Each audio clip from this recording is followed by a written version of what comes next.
آئندہ پیشی پر اس عمر رسیدہ شخص کو گواہی کے لیے عدالت میں پیش کیا گیا جس نے تھانے فون کر کے اس خونی واقعے کی اطلاع دی تھی۔ جیسا کہ میں پہلے بھی بتا چکا ہوں، استغاثہ کے اس گواہ کا نام برہان الدین تھا۔ برہان کی عمر 70 سے متجاوز تھی اور وہ سانس کے عارضے یعنی دمے کا مریض تھا۔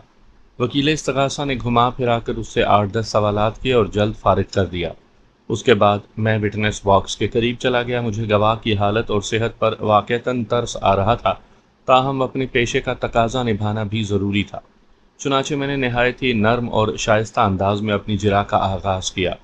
برہان صاحب، مجھے اس بات کا سخت افسوس ہے کہ آپ کو اس عمر میں عدالتی بکھیڑوں سے نمٹنے کے لیے زحمت اٹھانا پڑ رہی ہے۔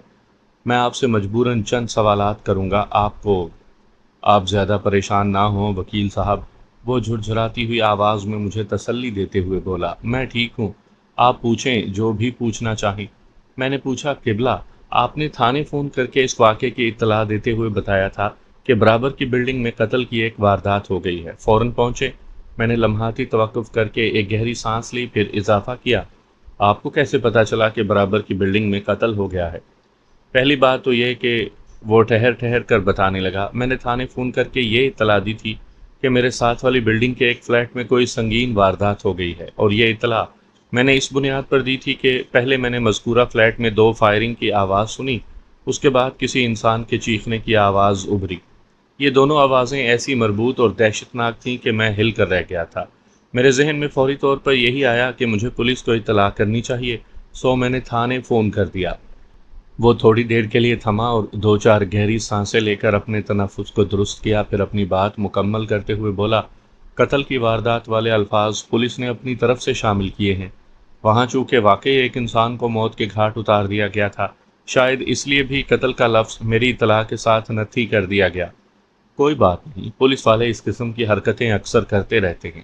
میں نے طنزیہ انداز میں انکوائری آفیسر کی جانب دیکھا، پھر دوبارہ استغاثہ کے گواہ کی طرف متوجہ ہوتے ہوئے کہا، حضرت، اپنے ذہن پر زور دے کر اچھی طرح سوچیں اور مجھے بتائیں کہ آپ نے فائرز کی آواز پہلے سنی تھی یا چیخنے کی آواز؟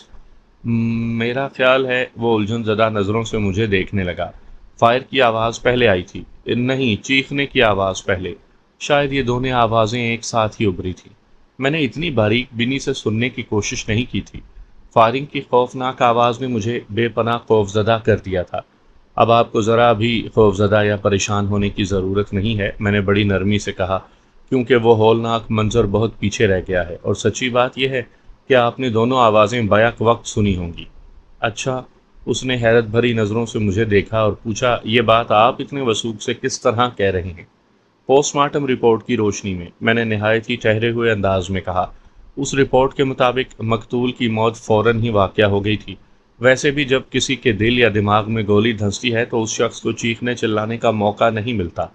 مقتول نے قاتل کے ہاتھ میں ریوالور دیکھ کر ایک آدھ چیخ ماری ہوگی اور اگلے ہی لمحے اس کا کام تمام ہو گیا ہوگا۔ آپ کی بات میرے دل کو لگ رہی ہے وکیل صاحب، وہ تائیدی انداز میں بولا، بالکل ایسا ہی ہوا تھا۔ چیخ اور فائرنگ کی آواز ایک ساتھ ہی میری سماعت تک پہنچی تھیں۔ میں ہی بوکھلا گیا تھا شاید۔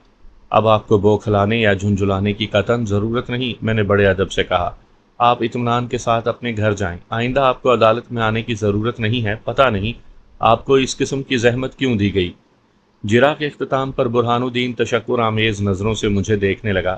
وہ مخالف پارٹی کا گواہ تھا۔ وکیل استغاثہ نے اپنی جرح کے دوران میں مختلف زاویوں سے اسے میرے موکل کے خلاف استعمال کرنے کی کوشش کی تھی، لیکن میں نے اپنے رویے اور حسن اخلاق سے استغاثہ کے گواہ کو اپنا ہم نوا بنا لیا تھا۔ ویسے یہ حقیقت ہے کہ برہان الدین کو بلا وجہ عدالت میں گھسیٹنے کی کوشش کی گئی تھی۔ اس کی گواہی کسی بھی حوالے سے استغاثہ کے لیے سود مند ثابت نہیں ہو سکتی تھی۔ برہان الدین کے بعد الیاس نامی شخص کو گواہی کے لیے عدالت میں پیش کیا گیا۔ الیاس وہی شخص تھا جس نے وقوعہ کے روز ملزم کو مقتول کے فلیٹ میں داخل ہوتے دیکھا تھا۔ یہ گواہ استغاثہ کے لیے جتنا اہم تھا، اس سے کہیں زیادہ اہم میرے لیے تھا۔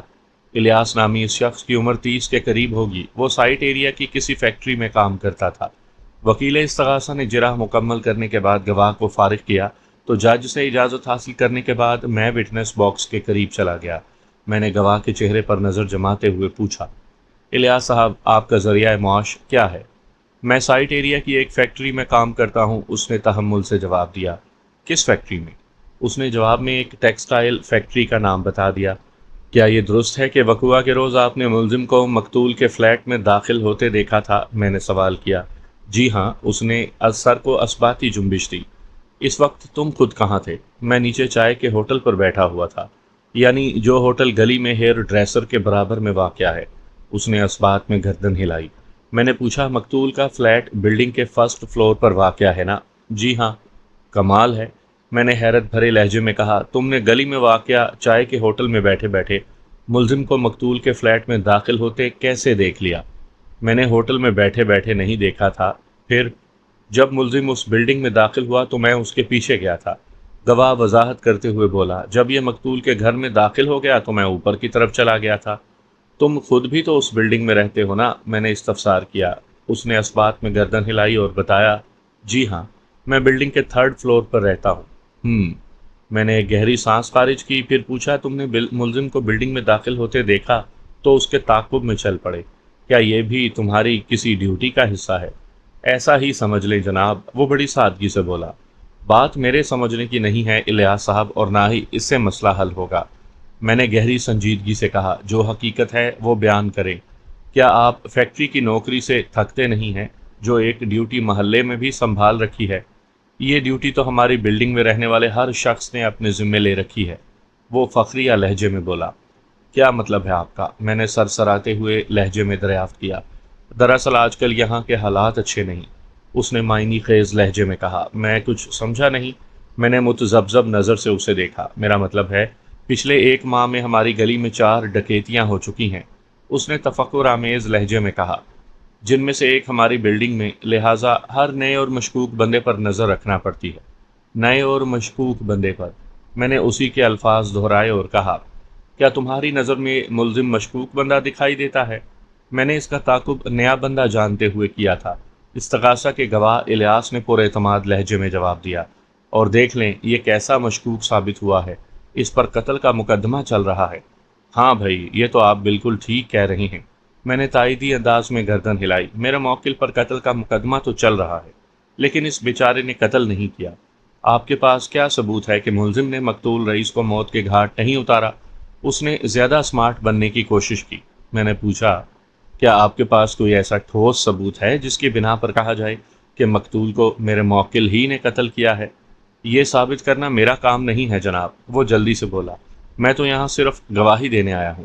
ملزم کا جرم ثابت کر کے اسے عدالت سے سزا دلوانا پولیس اور استغاثہ کی ذمہ داری ہے۔ آپ نے جو کچھ مجھ سے پوچھا ہے، یہی سوال آپ ان لوگوں سے کریں۔ ٹھیک ہے، اگر ضرورت محسوس ہوئی تو ان میں سے ضرور سوال کروں گا، میں نے معتدل لہجے میں کہا۔ آپ یہ تو تسلیم کرتے ہیں نا، عدالت میں آپ ایک سچی اور کھری گواہی دینے آئے ہیں؟ بالکل، اس میں تو کسی شک و شبے کی گنجائش ہو ہی نہیں سکتی، وہ بڑے اعتماد سے بولا۔ میں نے کسی بھی مرحلے پر غلط بیانی سے کام نہیں لیا۔ خدا کو حاضر ناظر جان کر میرے ایک سوال کا جواب دیں، میں نے اسپاٹ لہجے میں کہا۔ جناب وکیل صاحب، وہ قدرے خفگی آمیز لہجے میں بولا، میں نے عدالت میں اپنا بیان ریکارڈ کروانے سے پہلے سچ بولنے کا حلف اٹھایا تھا، اور الحمدللہ میں اس حلف پر قائم ہوں۔ میں یہاں کٹہرے میں کھڑا ہو کر خدا کو حاضر و ناظر ہی جان رہا ہوں۔ آپ بے دھڑک مجھ سے کچھ بھی پوچھ سکتے ہیں، میں اس کا بالکل درست جواب دوں گا۔ الیاس کے اعتماد نے مجھے خاصا متاثر کیا۔ اتنا مضبوط لہجہ یا تو کسی منجے ہوئے اداکار کا ہو سکتا تھا، اور یا پھر کسی سچے انسان کا۔ اس کے انداز میں کھرے پن کی مخصوص کھنک تھی۔ میں نے اس کی آنکھوں میں آنکھیں ڈالتے ہوئے سوال کیا، الیاس صاحب، کیا آپ نے اپنی آنکھوں سے میرے موکل کو یہ قتل کرتے دیکھا تھا؟ نہیں، اس نے دھو ٹوک اور چٹانی لہجے میں جواب دیا۔ آپ نے فائرنگ کی آواز تو سنی ہوگی؟ جی ہاں، سنی تھی۔ کتنی گولیاں فائر ہوئی تھیں؟ 2۔ دونوں فائرز کا درمیانی وقفہ کتنا تھا؟ اس وقفے کو ناپنا اگر انتہائی ضروری ہو تو آپ 1 سیکنڈ کہہ سکتے ہیں، وہ کندھے اچکاتے ہوئے بولا۔ میرے خیال میں دونوں فائر یکے بعد دیگرے ہوئے تھے۔ استغاثہ کے ایک بزرگ گواہ جناب برہان الدین صاحب نے ان فائرز کے ساتھ ہی انسانی چیخ بھی سنی تھی۔ میں نے الیاس کی آنکھوں میں جھانکتے ہوئے کہا، کیا ایسی کوئی آواز آپ کی سماعت تک بھی پہنچی تھی؟ جی نہیں، بالکل نہیں، اس نے نفی میں گردن ہلاتے ہوئے بتایا۔ شاید اس کی وجہ یہ ہو کہ آپ کی رہائش 3rd فلور پر ہے اور قتل کی یہ واردات 1st فلور کے ایک فلیٹ میں پیش آئی تھی، میں نے سرسری لہجے میں کہا۔ برہان الدین اگرچہ برابر والی بلڈنگ میں رہتے ہیں، لیکن ان کے کچن کی کھڑکی مقتول کے کچن کی کھڑکی کے عین سامنے پڑتی ہے۔ جب بھی انہوں نے چیخ کی آواز بآسانی سن لی تھی۔ یہ تو آپ نے بالکل درست فرمایا کہ برہان صاحب نے کن وجوہ کی بنا پر مقتول کے چیخنے کی آواز سن لی تھی۔ وہ گہری سنجیدگی سے بولا، لیکن میرے بارے میں آپ کا اندازہ غلط ہے۔ کیا مطلب ہے آپ کا؟ میں نے الجھن آمیز حیرانگی سے اس کی طرف دیکھا۔ مطلب یہ کہ جب رئیس کو موت کے گھاٹ اتارا گیا میں اپنے گھر میں موجود نہیں تھا۔ گھر میں نہیں تھے تو پھر کہاں تھے؟ میں نے چونکے ہوئے لہجے میں پوچھا۔ 5th فلور پر، اس نے جواب دیا۔ 5th floor? میں نے بے یقینی سے دہرایا۔ لیکن مذکورہ بلڈنگ تو صرف 4th فلور تک ہے۔ بلڈنگ کی چھت پر، وہ انکشاف انگیز لہجے میں بولا۔ پانی والی بالائی ٹینکی کے قریب 4th فلور کے اوپر تو 5th فلور ہی ہوتا ہے نا۔ بلڈنگ کی چھت پر تم اس وقت کیا کر رہے تھے؟ میں پوچھے بنا نہ رہ سکا۔ مشکوک آدمی کو تلاش کر رہا تھا، وہ قطعی لہجے میں بولا۔ وہ انکشاف در انکشاف کرتا چلا جا رہا تھا۔ میں نے حیرت میں ڈوبے ہوئے لہجے میں پوچھا، تم کس مشکوک بندے کو ڈھونڈنے چھت پر گئے تھے؟ ملزم کو تو تم نے اپنی آنکھوں سے مقتول کے فلیٹ میں داخل ہوتے دیکھ لیا تھا۔ اس وقت مجھے ملزم کی نہیں بلکہ اس مشکوک آدمی کی تلاش تھی جو ملزم سے پہلے اور مقتول کے فوراً بعد ہماری بلڈنگ میں داخل ہوا تھا، گواہ نے سنسنی خیز لہجے میں بتایا۔ کون تھا وہ؟ میرا پورا وجود سنسنا اٹھا۔ اس کا نام کیا تھا؟ کیا تم اس شخص کو جانتے ہو؟ میرے پے در پے سوالات نے حاضرین عدالت میں تجسس اور سنسنی کی ایک لہر سی دوڑا دی تھی۔ جج سمیت وہاں موجود ہر شخص کی نظر ہم ہی پر لگی ہوئی تھی، یعنی مجھ پر اور الیاس پر۔ وہ میرے سوالات کے جواب میں بتانے لگا، وکیل صاحب، اگر وہ شخص میرا شناسا ہوتا تو میں آپ کو ضرور اس کا نام بتا دیتا، اور اس صورت میں مجھے اس کا پیچھا کرنے کی بھی ضرورت نہیں تھی۔ مقتول رئیس کے قتل میں اس بے نام اور نامعلوم بندے کا ہاتھ ہو سکتا ہے، بے ساختہ میرے منہ سے نکلا۔ الیاس صاحب، آپ مجھے اس مشکوک شخص کے بارے میں تفصیل سے بتائیں۔ تفصیل کوئی لمبی چوڑی نہیں ہے جناب، گواہ نے معتدل لہجے میں جواب دیا۔ جیسا کہ میں آپ کو بتا چکا ہوں، ڈکیتی کی وارداتوں کے بعد ہم سب چوکنا اور ہوشیار ہو گئے تھے۔ جب مقتول بلڈنگ میں داخل ہوا تو میں چائے کے ہوٹل میں بیٹھا چائے پی رہا تھا۔ میں چونکہ مقتول کے بارے میں جانتا تھا، وہ اب ہماری بلڈنگ کا رہائشی ہے، اس لیے میں نے اس پر تو کوئی خاص توجہ نہیں دی، لیکن اس کے پیچھے پیچھے تھوڑا فاصلہ رکھ کر وہ مشکوک بندہ بھی بلڈنگ کے زینے کی طرف بڑھ گیا تھا، لہٰذا میں فوراً حرکت میں آ گیا۔ لیکن جب تک میں ہوٹل سے نکل کر بلڈنگ کے اندر پہنچتا، مذکورہ بندہ غائب ہو چکا تھا۔ میں زینے پھلانگتے ہوئے آخری فلور تک گیا، مگر وہ مجھے کہیں دکھائی نہ دیا۔ میں واپس ہوٹل میں آ کر بیٹھ گیا۔ کیا اس وقت آپ نے چھت پر جا کر نہیں دیکھا تھا؟ میں نے سرسراتے ہوئے لہجے میں استفسار کیا۔ نہیں، الیاس نے نفی میں گردن ہلائی۔ اسی لیے جب تھوڑی دیر کے بعد ملزم بلڈنگ میں داخل ہوا تو میں سائے کی طرح اس کے ساتھ لگ گیا تھا۔ پھر جب یہ مقتول کے فلیٹ میں داخل ہو گیا تو میں چھت کی طرف نکل گیا تاکہ دیکھ سکوں کہ وہ مشکوک بندہ کہیں چھت پر تو نہیں چھپا بیٹھا۔ کیا ملزم کو اس بات کا احساس ہو گیا تھا کہ تم اس کے تعاقب میں ہو؟ بالکل نہیں، اس نے جواب دیا۔ میں نے اس سلسلے میں بہت احتیاط سے کام لیا تھا۔ میں ملزم کے پاس سے گزر کر ایک فلور اوپر چلا گیا تھا اور وہاں ایک آڑ میں چھپ کر اس کا جائزہ لیتا رہا تھا۔ اس نے ایک تو مرتبہ مقتول کے فلیٹ کی اطلاعی گھنٹی بجائی، شاید مقتول نے اسے اندر بلا لیا تھا۔ جب یہ فلیٹ کا دروازہ کھول کر اندر داخل ہو گیا تو اس کے بعد ہی میں نے چھت کا رخ کیا تھا۔ اس لمحے مجھے ملزم کی خطرناکی کا اندازہ نہیں تھا۔ بری بات الیاس صاحب، میرے ذہن میں کھلبلی مچی ہوئی تھی۔ میں نے پچکارنے والے انداز میں کہا، کسی کو خواہ مخواہ خطرناک قرار نہیں دیا کرتے۔ آپ ملزم کو فی الحال بھول جائیں۔ آپ پہلی فرصت میں معزز عدالت کو اس مشکوک شخص کے قد کاٹ، وضاقتہ اور حلیے وغیرہ کے بارے میں بتائیں جس کی تلاش میں آپ بلڈنگ کے 5th فلور یعنی چھت پر چلے گئے تھے۔ استغاثہ کے گواہ الیاس نے ٹھہرے ہوئے لہجے میں بتانا شروع کیا۔ قد 6 فٹ سے نکلتا ہوا، دبلا پتلا جسم، لیکن ڈھانچہ خوب پھیلا ہوا، کندھے اٹھے ہوئے، موٹے ہونٹ، گھنی ہٹلر مارکا مونچھیں، سر پر بالوں کے نام پر ایک جھالر سی، باقی بھویں موٹی اور تنی ہوئی، چہرے پر کٹ کا دائمی نشان اور بائیں پاؤں میں لنگ۔ ملزم نے سرسراتے ہوئے لہجے میں گواہ کی بات کو مکمل کر دیا۔ چال میں بڑی واضح لنگڑاہٹ ہے نا؟ لیکن آپ کو یہ بات کیسی پتہ چلی؟ گواہ نے حیران ہو کر میرے موکل سے پوچھا۔ کیا آپ اس مشکوک بندے کو جانتے ہو؟ جی 100%، وہ اپنی گردن کو تائیدی انداز میں حرکت دیتے ہوئے بولا۔ اگر وہ لنگڑا کر چل رہا تھا تو پھر وہ وہی ہے۔ شاید رئیس مجھے اسی مردود کے حوالے سے کوئی سرپرائز دینا چاہتا تھا۔ آپ کس کا ذکر کر رہے ہیں خٹک صاحب؟ میرے صبر کا پیمانہ لبریز ہو گیا۔ کھل کر بتائیں، کون مردود؟ ارشد وارثی، اجمل خٹک نے زہریلے انداز میں کہا۔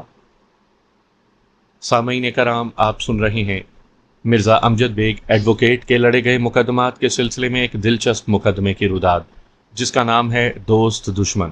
یہ اس سلسلے کی آخری اور قسط نمبر 4 ہے۔ مجھے امید ہے آپ کو میری یہ کاوش پسند آئی ہوگی۔ آپ نے اگر ابھی تک میرا چینل کہانی گھر سبسکرائب نہیں کیا تو ابھی میرے چینل کو سبسکرائب کر کے بیل نوٹیفیکیشن آن کر لیجئے، تاکہ آنے والی ہر نئی کہانی کی اطلاع بر وقت آپ تک پہنچ سکے۔ اس انکشاف کے بعد کہ اس کیس کے ملزم اجمل خٹک کے ساتھ 1 سال پہلے 20 لاکھ روپے کا فراڈ کرنے والا شخص ارشد وارثی مقتول کے آس پاس دیکھا گیا ہے، اس کیس کا پانسا ہی پلٹ گیا۔ میری قانونی چارہ جوئی اور اجمل خٹک کی رہنمائی میں جب معزز عدالت کے خصوصی احکامات پر پولیس نے ارشد وارثی کی تلاش میں مختلف مقامات پر چھاپے مارے تو ایک جگہ سے وہ گرفت میں آ گیا۔ واقعی اگر پولیس چاہے تو پھر کوئی بھی مجرم اس کی نظر سے بچ نہیں سکتا۔ پولیس کی تفتیش کا زاویہ استغاثہ کے گواہ الیاس کے انکشاف کے بعد چونکہ تبدیل ہو چکا تھا، لہٰذا ان کی حرکت میں آتے ہی سارا معاملہ صاف ہو گیا۔ پولیس نے اپنی کسٹڈی میں ارشد کی ایسی شاندار خاطر تواضع کی کہ اس نے اگلے پچھلے سارے جرائم کا اقبال کر لیا، جس میں اس کیس کے حوالے سے سب سے اہم اقبال جرم یہ تھا کہ رئیس کو اسی نے قتل کیا تھا۔ واقعات کے مطابق وقوع کے روز مقتول نے اسے ایک جگہ دیکھ کر پہچان لیا تھا۔ ارشد وارثی مقتول کی نظر بچا کر تو ایک طرف نکل گیا تھا، لیکن غیر محسوس انداز میں تعاقب کرتے ہوئے وہ مقتول کے فلیٹ تک پہنچ گیا۔ ارشد وارثی کو یقین تھا کہ مقتول اس کے بارے میں ملزم کو ضرور اطلاع دے گا۔ وہ مقتول اور ملزم کی دوستی سے اچھی طرح واقف تھا۔ مقتول کا واقعی یہی ارادہ تھا اور وہ جوش و جذبات میں اپنے فلیٹ کا بیرونی دروازہ لاک کرنا بھول گیا تھا، لہٰذا ارشد وارثی کو اس کے فلیٹ کے اندر داخل ہونے میں کسی دقت کا سامنا نہیں کرنا پڑا۔ وہ بآہستگی چلتے ہوئے ایک کونے میں جا کر کھڑا ہو گیا۔ یہ وہ لمحات تھے جب مقتول فون پر اجمل خٹک کو کسی سرپرائز کے بارے میں بتا رہا تھا۔ ادھر مقتول نے ریسیور کریڈل پر رکھا اور ادھر ارشد وارثی نے اسے ریوالور کے نشانے پر رکھ لیا۔ وارثی یہ تو جان گیا تھا کہ تھوڑی دیر میں خٹک وہاں پہنچنے والا ہے۔ وہ ایک تیر سے 2 شکار کرنے کا منصوبہ بنا چکا تھا، بس اسے خٹک کے وہاں آ کر واپس جانے کا انتظار کرنا تھا۔ اس کے بعد وہ رئیس کو ٹھکانے لگا کر رفو چکر ہو جاتا۔ وہ چونکہ خٹک کا مجرم تھا، اسی لیے وہ خٹک کو اس مصیبت میں پھنسا کر خود کو محفوظ کرنا چاہتا تھا۔ جب خٹک مقتول کے فلیٹ پر پہنچا تو ارشد وارثی نے رئیس کو گن پوائنٹ پر رکھ کر ایک دبیز پردے کے پیچھے چھپا لیا تھا، اور اس کے جاتے ہی پولیس کی تفتیش کے دوران ہی یہ عقدہ بھی کھل گیا کہ اس نے خٹک کے ساتھ جو 20 لاکھ روپے کا فراڈ کیا تھا، وہ رقم اس کے کسی کام نہ آ سکی۔ وہ سنگاپور میں رک کر امریکہ جانے کی کوششیں کرتا رہا اور رقم تیزی سے ختم ہوتی چلی گئی۔ انہی دنوں سنگاپور کے چند جرائم پیشہ افراد سے اس کی مٹ بھیڑ ہو گئی۔ انہوں نے وارثی کی باقی ماندہ رقم بھی ہتھیا لی اور اسے ایک سنگین لفڑے میں پھنسا کر جیل میں بھجوا دیا۔ وقوع سے کچھ دن پہلے ہی وہ سنگاپور کی جیل سے چھوٹ کر پاکستان آیا تھا اور ابھی روپوشی کی زندگی گزار رہا تھا کہ مقتول کی اس پر نہ صرف نظر پڑ گئی بلکہ اس نے فراڈیا ارشد وارثی کو شناخت بھی کر لیا تھا۔ اس شناخت کے بعد ہی یہ فتنہ اٹھ کھڑا ہوا تھا۔ اجمل خٹک کی باعزت رہائی کے بعد جب وہ اپنی بیوی اور بچوں کے ساتھ گاڑی میں بیٹھ کر اپنے گھر کی طرف روانہ ہو گیا تو اکمل خٹک مجھے پارکنگ تک چھوڑنے آیا۔ میں نے کہا، اکمل صاحب، آپ میری کارکردگی سے تو مطمئن ہیں نا؟ جناب، آپ کی کارکردگی تو لاجواب ہے، وہ ممنونیت بھرے لہجے میں بولا۔ لیکن میں سمجھتا ہوں اجمل خٹک کی رہائی میں آپ کی کوشش کے علاوہ اوپر والے کا بھی ہاتھ ہے۔ میں نے اس بات میں گردن ہلائی اور کہا، اکمل صاحب، آپ ٹھیک کہہ رہی ہیں، اس دنیا کا قانون اپنی جگہ، لیکن اوپر والے کا بھی اپنا ایک قانون ہے جس کی عدالت میں سفارش چلتی ہے اور نہ ہی رشوت کام آتی ہے۔ اسے کسی وکیل کے دلائل سننے کی بھی حاجت نہیں ہوتی، وہ بس فیصلہ صادر کرتا ہے اور کسی میں مجال نہیں کہ اس کے فیصلے کے سامنے دم مار سکے۔ اجمل خٹک بہت گھبرا گیا تھا مرزا صاحب۔ اکمل خٹک نے اپنے بھائی کی کیفیت کے بارے میں بتایا۔ آپ نے بر وقت اسے قانونی اور اخلاقی سہارا دیا تو یہ معاملہ آسانی سے نمٹ گیا۔ ایک اچھے وکیل کا فرض ہے کہ وہ اپنے موکل کو ہر سطح پر سہارا دے، میں نے ٹھہرے ہوئے لہجے میں کہا، ورنہ پھر وکیل کرنے کا فائدہ ہی کیا ہوا؟ اس نے ستائشی نظر سے مجھے دیکھا، میرا شکریہ ادا کیا اور گرم جوشی سے مصافحہ کرنے کے بعد رخصت ہو گیا۔ میں تیز تیز قدم اٹھاتے ہوئے اپنی گاڑی کی جانب بڑھنے لگا۔